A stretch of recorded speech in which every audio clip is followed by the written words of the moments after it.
The purpose of this video is to show you how to change your JHM tuning chip if you need any updates or have multiple files for your car.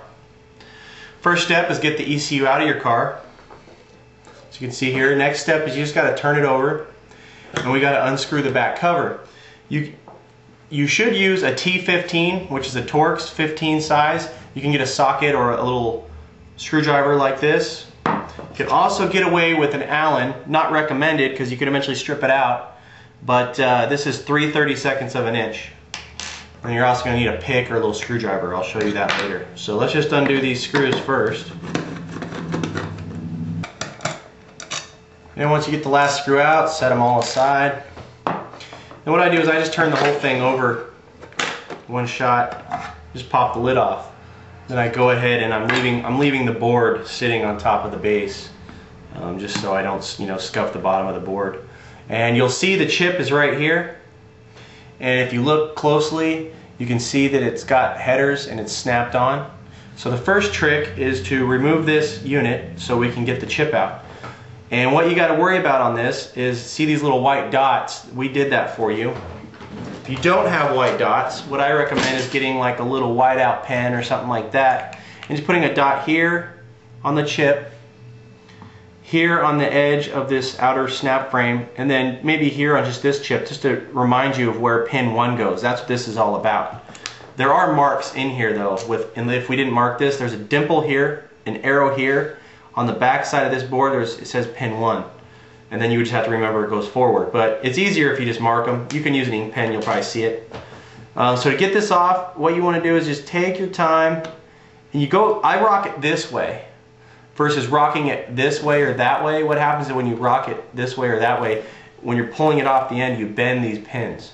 We don't want to do that. So I generally just rock it really lightly, really firm, be real careful. So now that we got this out, this is the encryption board, helps us protect our data, and it makes it easier for you to switch out your chips. And what you got to do here is we got to snap this apart to get the chip out. And it's real simple. We just push forward, and then this comes off. Now you got to be really careful on the chip. These pins break off real easy. You could try to just slip it out of here. Sometimes it's a pain. So what you got to do is just kind of rock it loose on each end. And once it's free, lift it straight out. Now you got the chip out. And like I said, if you look, these legs are real easy to break off. There's 44 of them. And like I said before, if you're not sure which one is pin 1, it actually says on the bottom of the board, it says pin 1 right there on this corner.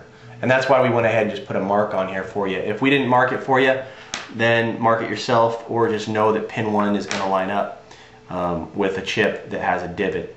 And this one's been marked as well, but normally it's just a dimple. So when you're ready, we send you another chip with an update, or maybe you got 2 different files. You got an emissions file and a pump file, or a race file, or whatever. This just makes it easier so we don't have to send back the complete ECU all the time and have downtime for your car. This way we just set you up with another chip.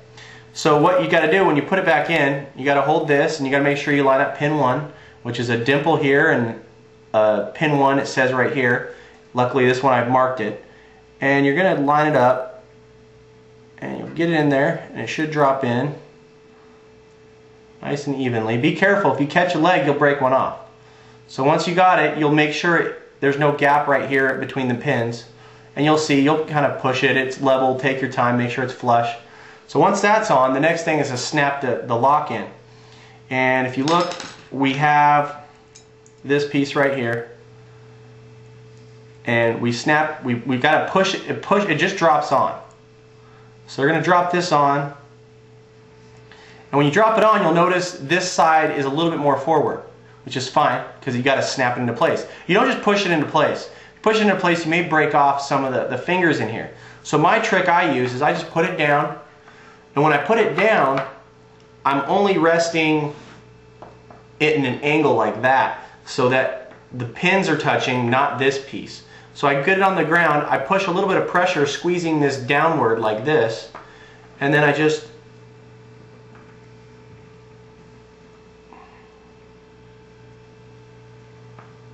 snap it into place.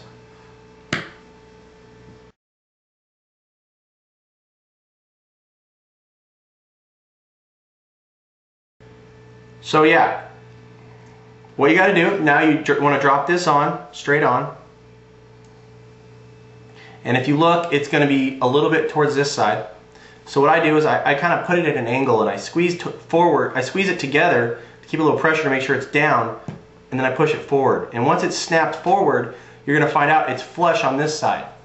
And that's where it says pin 1 under here. There's a dimple in the chip, and there's an arrow right there. Now that we have the chip together, we're ready to snap it to the board.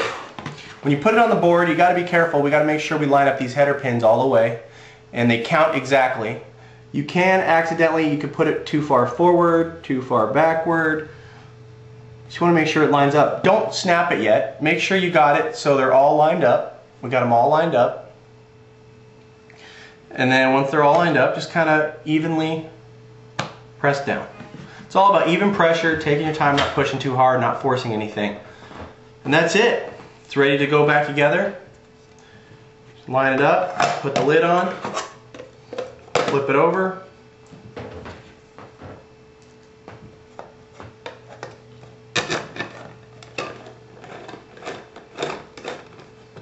Put all the T15 screws back in. Now it's all together, just put it back in the car.